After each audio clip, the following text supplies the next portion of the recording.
watching Fox 13, and the 11 o'clock news starts now. Guns and dope equal violence and death. Right now at 11, cracking down on fentanyl trafficking in the Bay Area. It's a growing problem law enforcement hopes to put an end to. It's been hell. It's been stressful. I have to watch my back now. Tenants at a St. Pete apartment complex protesting their property manager, who they say is wrongfully evicting people and has a clear conflict of interest. I had to jump through hoops to try to get a refund, and ultimately I gave up. And automatic refunds for delays or cancellations. Sounds like a great deal for air travelers, but not so much for the airlines. Thanks for joining us here at 11. I'm Haley Hines. And I'm Chris Cato. First up here at 11, a major fentanyl bust in Polk County this week led to more than 60 arrests. But the problem with deadly opioids spans much further than one county. In fact, authorities say all of Florida is a hotspot for fentanyl networking. Well, what is that? Let's explain now. Fox 13's Brianna Arredondo is in our newsroom. So, Brianna, what or who is bringing these deadly drugs into our communities? Yeah, so Chris, the Polk County Sheriff tells us that fentanyl is coming in from Mexico, making its way into the U.S. through different ways and then coming here into Florida. A Miami DEA agent says that law enforcement is at a turning point. Now, the FDLE agent there is referencing their work as a part of the SAFE initiative, or State Assistance for Fentanyl Eradication. He says Polk County is a big part of those numbers to get fentanyl off our streets. Live in the newsroom, I'm Brianna Arredondo, Fox 13 News. Brianna, thanks. Today, neighbors in St. Petersburg took to the streets to protest their living situation. Residents of the Boca Ciega townhome say they're facing wrongful eviction from their low-income community, and they want the property manager, who also happens to work for the St. Pete Housing Authority, fired. Fox 13's Genevieve Curtis first reported their concerns last week and has the latest from today's demonstration. Now, as Genevieve mentioned there, the Housing Authority also told us that it forwarded complaints related to the Boca Ciega to the property's regional manager. And the Housing Authority also said that it will conduct a standard review of Katrina weekly, as it does with all of its employees. One of the several people arrested in the USF pro-Palestinian protest in April was back in court answering to upgraded charges. 18-year-old Sebastian Martinez, who is a USF student, was arrested April 29th on trespassing and resisting arrest without violence charges. During a court hearing today, the state added felony charges to the case, adding 2 counts of battery on a law enforcement officer to his initial charges. He was then rearrested and arraigned, with the judge setting his bond at $8,000 and ordering him to stay away from the USF campus. Martinez was among the 13 arrested, including 1 USF staff member and 8 current or former students during the protests. This morning, a group of demonstrators gathered outside the Hillsborough County Courthouse, calling for the charges to be dropped. USF says the protest was no longer peaceful after the protesters locked arms, raised their wooden shields, and refused to leave despite multiple warnings. This month is Alzheimer's and Brain Awareness Month, and health experts say that new treatments are providing hope for some patients. Doctors say one of the newest drugs targets the plaque on the brain that causes Alzheimer's. However, the treatment only delays the disease by about 5 months now. The medical community is hoping that future treatments will have a longer-lasting impact. Doctors say prevention is the key to stopping the onset of Alzheimer's and holding it off. That includes maintaining a healthy lifestyle. Families dealing with the disease say that they have to deal with challenges year-round. It's a terrible disease. I wouldn't wish it on my worst enemy, whether you're the patient going through it or the family watching it, because it's horrible on both sides of that. The more that we can use our brains to stay connected with the people in our lives, to have those conversations that stimulate brain activity, that is really helpful. Experts say there are about 5.8 million people in the U.S. with Alzheimer's right now. Cases are expected to triple by 2060. ESPN college basketball analyst Dick Vitale has been diagnosed with cancer again. He posted on social media today saying that a biopsy of a lymph node in his neck is cancerous and he will undergo surgery to remove it. And he said he's so grateful for all the support and prayers. Over the years, Vitale has received treatment in Sarasota, where he lives. This weekend is one of the busiest of the year for the 4th of July holiday, and the FAA is expecting today to be the busiest of 2024 so far. And as we all know, flights, delays, and even cancellations are inevitable. But soon, travelers could get a refund when these problems come up. And now it is a federal regulation. Evan Moon joins us live from TPA with all the details. Evan. Hi, Haley. Well, this could cost major airlines tens of millions of dollars a year just here in Tampa. And as you said, on busy travel weekends like the 4th of July next weekend, you could see hundreds of delays. So this is welcomed news for travelers who say they're paying a lot for these tickets.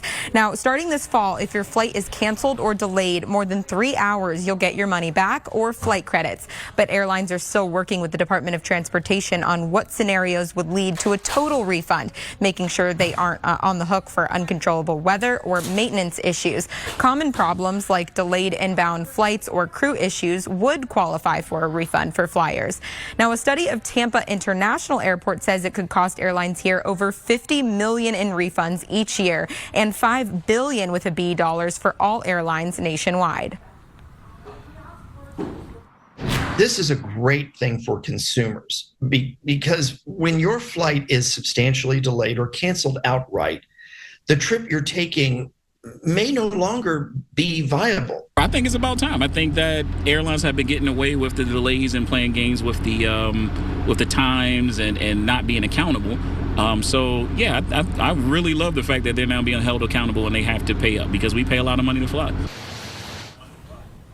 Now, some experts worry that under these new guidelines, airlines could lie about the cause of any given delay. Major lobbying group Airlines for America represents all major airlines, including Delta, United, and American. In a statement, they said, quote, unnecessary regulatory rules issued without collaboration will lead to three things: confusion for consumers, reduction in choice, and a decline in competition, which historically drives up prices. Very simply put, a one-size-fits-all approach is anti-competitive and anti-consumer. Now, I spoke with multiple airlines today who said they already have some of these refund policies in place, but now it will just become a federal rule. It's set to take effect in October.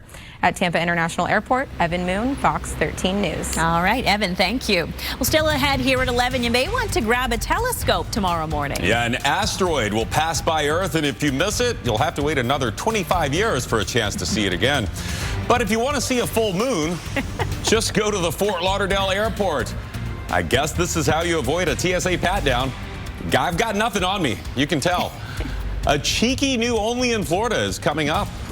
But first, as we prepare for the impact of a potential storm, Duke Energy is taking proactive measures to reduce the chance of power outages.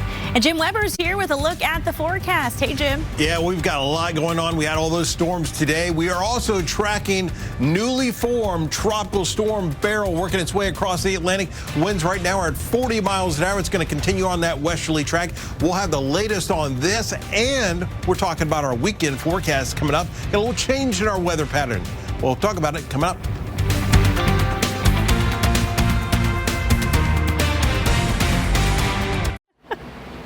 Well, Jim just gave us a strong reminder, right, with the Tropical Storm Beryl out there. Hurricane season is definitely here. Power companies are getting ready by cutting back trees that could possibly bring down lines and leave us in the dark. As Fox 13's Lloyd Sowers shows us, some don't like the way the trees look after the cutting, but others say if it keeps the lights on, they can live with it. Duke Energy says they install underground lines in certain locations, but it takes much longer to repair them if there's an outage. Yeah. All right, Jim Weber back in with us now. Jim, some heavy rain in at least parts of the area. I know South Tampa got a lot of rain this evening. Yeah, we definitely got a really big storm. We picked up between about 4 to 5 inches of rain in about a 90-minute period of time in some areas of Hillsborough County. It's all gone. You can see a couple of leftover showers out into the Gulf of Mexico. We also have a few dying showers over on the other side of the state. Here's a closer view where you see these showers along the coastline, just kind of sliding from the south up towards the north, and then down into Manatee and Sarasota. Had a few showers right along the coastline. Those have since come to an end, but when you look at some of these rainfall totals, really pretty impressive. I mean, some of these areas throughout the interior, 2-3 inches of rain, heavier amounts over on the eastern side of the state, and then there you see up into northeastern Hillsborough County, up to 6 inches of rain estimated by radar this evening. 79 degrees right now here in Tampa. Wesley Chapel, Brandon, 77. You see many of these spots into the 70s. All rain cooled this afternoon and into this evening. Mid 80s as you head down across the Keys, and then lower 80s up across the northern part of the state, with Pensacola currently sitting at 81 degrees. So things are winding down tonight. We just have some leftover clouds. We'll clear those out. We'll get back into some morning sun tomorrow, and then we're switching the pattern around. We've had that west wind all week. Now we're going to start to see a return of that east and southeasterly wind. So we'll actually tomorrow see more of those afternoon sea breezes coming together, helping to produce some of those storms away from the coastline. But then some of this could roll back towards the coastline as we head into the evening hours. Then we reset everything, and we're going to see another round of those storms with more of that easterly flow as we head through Sunday. Now in the tropics, we now have Tropical Storm Beryl. Of course, we've been watching this, and just by satellite alone, you can tell this was a well-organized system moving over very warm waters. And in fact, as this continues to work its way on towards the west, it will encounter even warmer waters. So there is plenty of fuel to help strengthen this system. Currently moving to the west at 18 miles an hour. Expected to become a hurricane before it moves into the Caribbean. Could become a Category 2 hurricane as well. And really anywhere inside this yellow shade across the Caribbean, up towards Cuba, down towards Jamaica, or maybe even a little bit further to the south, has to watch this very closely. But with this big ridge of high pressure sitting to the north, that will keep this system basically steering on towards that towards that westerly direction as we go through the next, say, 5 to 7 days. Here's another look. You can see a very impressive looking system for how quickly it has formed. We have some of that outflow on that northern side, a little bit of wind shear on the southern side, but still it will strengthen. Computer models in great agreement with this, basically continuing on that westerly track, pushing it over towards the western Caribbean, it looks like, at this point. So here's the forecast for tonight. Storms are winding down. Overnight low down to 79. Then for tomorrow, the morning sun. Storms during the afternoon hours. Daytime high at 92. On the water, winds will start out of the south, turning towards the west at 5 knots. Seas 1 foot.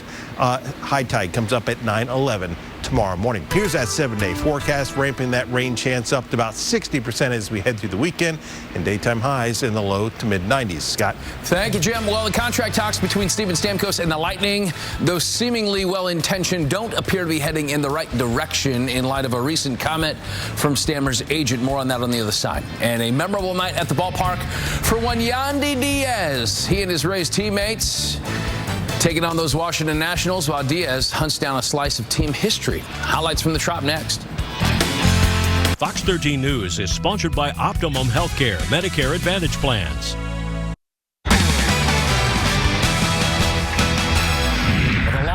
Averages always wins, and there's no way the guy that finished with the highest batting average in the American League last year would stay stuck around 200. It was only a matter of time for Yandy Diaz to start looking like Yandy Diaz once again. Guys, that's a look at sports. We'll send it over to you. I mean, it's meant to be, right? Melanie green. Bulls colors are green, and she's on the Isle of Green. Match made in heaven. She's in the right place. Thanks, Scott. All right, up next, a day after the presidential debate, the candidates return to the campaign trail. How President Biden is defending his performance that left many Democrats concerned. Just want to make sure that the citizens and the mayor are the ones that get to say what goes on in their city, not the state. Plus, local beach communities respond to the governor's veto of a vacation rental bill. You're watching the Fox 13 11 o'clock news. Well, after last night's presidential debate, some Democrats are expressing concern about keeping President Biden on the ballot. But the president says he is staying in the race. In fact, he was quick to return to the campaign trail, holding a rally in North Carolina just hours after. Many Democrats are calling it a lackluster performance from the president, with concerns over his raspy voice, mumbling, and moments when he lost his train of thought. I don't walk as easy as I used to. I don't speak as smoothly as I used to. I don't debate as well as I used to. But I know what I do know. I know how to tell the truth. I told you it was a bad night, but it's not the end of the campaign. Today, the editorial board of the New York Times said the best way Biden can now serve his country is by dropping out of the race, leaving time to find a suitable Democrat to defeat Trump. But the Biden campaign says he has no plans of dropping out. As for the former President Trump, he held a post-debate rally calling the night a big win. Trump is also expected to make his vice president selection soon. Meantime, the Texas Supreme Court upheld the state's ban on gender-affirming care for transgender youth, rejecting pleas from parents that it violates their right to decide on and seek medical care for their children. The 8-1 ruling leaves a law in place preventing those who identify as transgender under the age of 18 from accessing hormone therapies, puberty blockers, and transitional surgeries. Texas is the largest of at least 25 states to adopt laws restricting or banning care for transgender minors. As aid groups continue to struggle to get food and supplies to starving Palestinians in Gaza, the U.S. military's temporary pier had to be moved because of rough seas. Yeah, as Fox's Connor Hansen tells us, it's not clear when the seaport will be back up and running. Thank you, Connor. Police officers in Minneapolis were called to an unexpected task. They had to help deliver a baby in the back seat of a car in a parking lot. This was in the city of St. Louis Park, Minnesota. You can see dash cam video showing police arriving at the scene. 2 female officers rushed to the car. Okay, there go the police arriving. 2 female officers rushing to the car. That's their version of rushing. One says she was focused on the mom. The other says she was focused on making sure the baby was crying and breathing when he came out. And yes, it's a boy. And the great news is the baby was delivered and is in good health. Well, you know, with thousands of people visiting the Bay Area every year, short-term rentals are always in high demand. Now, the governor today vetoed a bill that would have allowed the state to regulate those short-term rentals. Fox 13's Kaylee Tracy tells us why local beach communities are, for the most part, happy with that veto. China's space agency is showing off the first samples taken from the far side of the moon. The samples were collected as part of the mission by lunar probe Change E6. The samples were handed over to the Chinese Academy of Sciences in a ceremony in Beijing.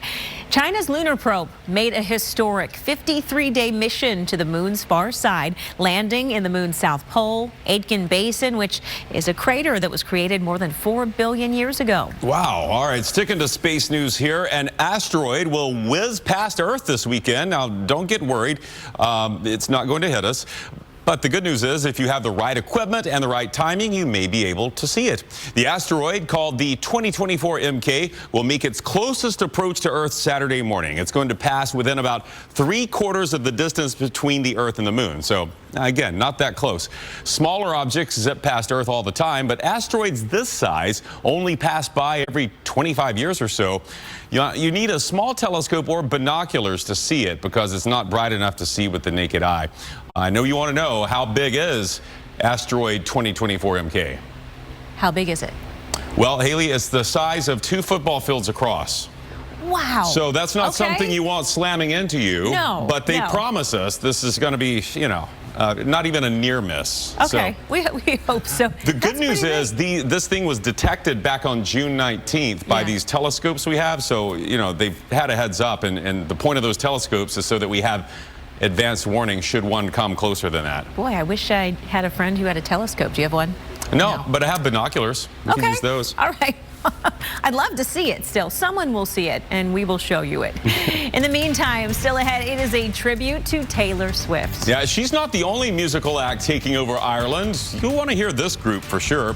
But first, strolling down the avenue known as A1A. Florida's coastal highway has a new name now to honor the man who taught us you can't reason with hurricane season.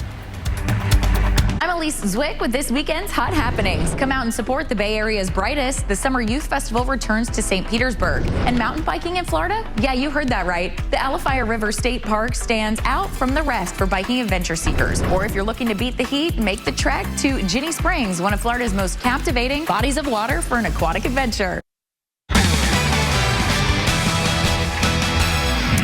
In less than 2 weeks, the best youth flag football players from around the world will assemble in Los Angeles for the Junior International Cup. And as our Sean Berry explains, a pair of local high school coaches are hoping to lead Team USA to a couple of gold medals. And again, the Junior International Cup kicks off July 9th out in LA. Let's bring home the gold. Let's go. Get it done. Thanks, Scott. Well, for so many of us, including parrot heads like myself, the spirit of Jimmy Buffett will live on forever. And if having a license plate for him and a cruise line and restaurants and resorts wasn't enough, Governor DeSantis has signed a bill giving him a whole highway. The highway bill, which has passed unanimously during the legislative session, will attach JB's name to the A1A, which runs from Key West to the Georgia border. The highway will be renamed Jimmy Buffett Memorial Highway. But of course, the law is you have to be blasting Jimmy Buffett music with your windows down the whole time. That's right. That's it. Now, that is truly only in Florida right there. And I got to say, I'd much rather be traveling the Jimmy Buffett Highway than get behind the man in the buff at the Skyway. You'll hear how his au-naturel airport arrival ended. Plus, a police officer's work follows him home. Drama in the driveway in a new Only in Florida. Next. Fox 13 is proud to be the official weather partner for the Tampa Bay Rays. Whether the Rays are playing at home or on the road, knowing the Sky Tower radar forecast will always be a hit. Only in Florida can you spend your hard-earned treasure to own a pirate's island. This 7-acre spot of land along the Panhandle is up for sale for $50 million. Hey, it's already developed with 26 luxury bungalows, a clubhouse, a pool, a cabana, electricity, water and sewer, and according to the seller, exceptional internet provided through satellites. Now, it's not accessible by highway, but it is a quick 10-minute boat ride from Port St. Joe, or maybe a pirate ship ride. The island is named Black's Island after the famous pirate Black Sam Bellamy, who made it his home in the early 1700s. Now, Bellamy is considered the richest pirate in history, Forbes estimating his career earnings at $120 million. But before you go and plunk down $50 million of your own in hopes of digging up some of Black Sam's plunder, you should know that his entire fortune sank with him off the coast of Cape Cod. Now, here's a new Only in Florida with plenty of booty in it, though it's my least favorite kind, naked man booty.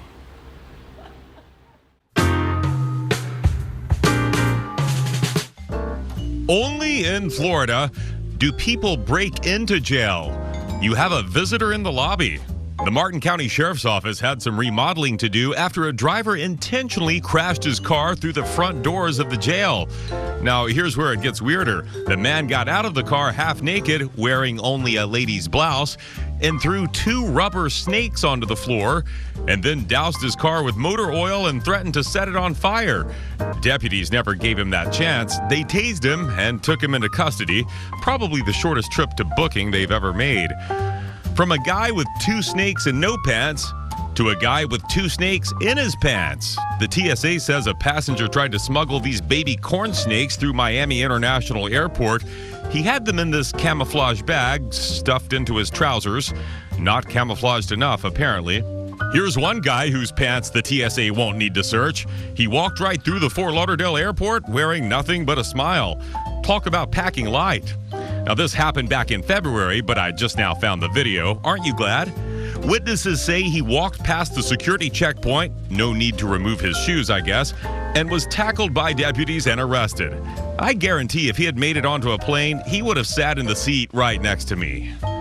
Air travel is an adventure. Highway travel is a health risk. State troopers chased a woman who had stolen a car from a car dealership after taking it on a test drive. Guess she liked it. She dealt with Miami traffic by squeezing onto the shoulder, pinballing between the barrier and other vehicles until she could go no further. But she wasn't ready to give up. She climbed out of that crumpled Honda and jumped off the bridge into a canal. Pretty bold considering what lurks in canals in Florida. Troopers fished her out and arrested her. Do you ever feel like you just can't get away from work? Even when this Miami-Dade police officer is off the clock, the job seems to follow him home.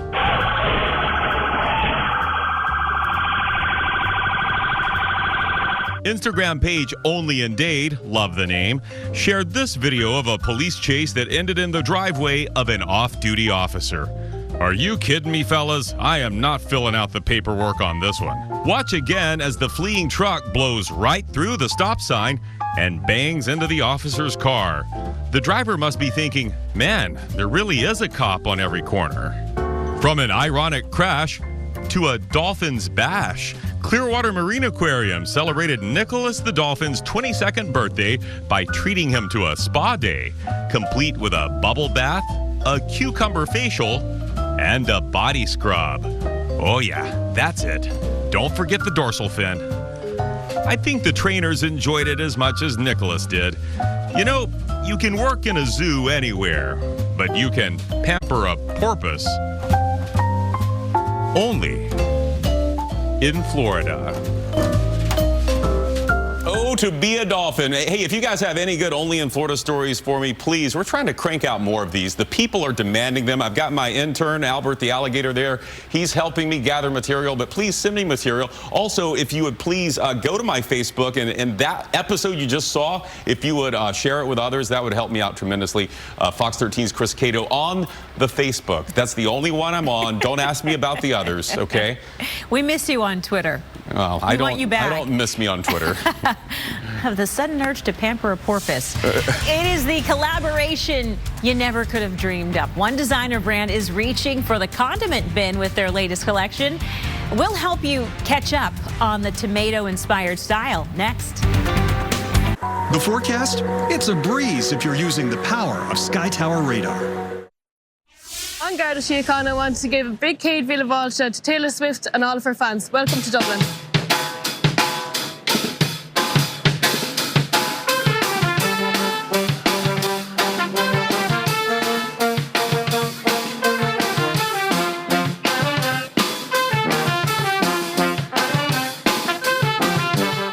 Oh, I love this. Wow. Ahead of Taylor Swift's performance in Dublin as part of her Eras tour, the Garda Síochána, which is the city's traffic officers, gave her a grand welcoming. And yeah, you probably recognize this song, Shake It Off. The band performed outside and got quite the crowd to sing and dance along. Wow, I love that. They did. Yeah. Impressive. But that was all the traffic officers in Dublin. Meantime, people are running through stop signs and everything. That's fine, but they're playing music. Shake it off. If you're one of those people who puts ketchup on everything, now you can even put it on yourself. Yeah, this is the collaboration, Haley, that we didn't know we needed. Kate Spade and Heinz. Yes, Heinz and ketchup. It turns out ketchup red is the color of the summer. This is part of the Kate Spade Condiment Couture lineup. The two brands teamed up to create bags and clothing. And yes, as you see here, some of the bags resemble ketchup packets. Of course, the shirts are branded as well. Prices for these silly items range from $45 to, Haley, I looked this up, one of the ketchup packet handbags, it's I guess you call it, you would know this, a crossbody bag. Yeah. Selling for $400 on 7th Avenue. Out. It's gone. It's gone. I mean, I don't fault them because it's a great idea and a great bag, but I also can't justify $400 for the Heinz ketchup bag. But the risk is not so bad. How much? Well, it's still too much. It's still too much. No. Yeah. It's still too much. Tomorrow's my birthday. So happy somebody birthday. get me that. You know, I saw some ketchup in the break room. I don't think it's a ketchup packet. I love Happy birthday ketchup. to Haley. Yay. Good night.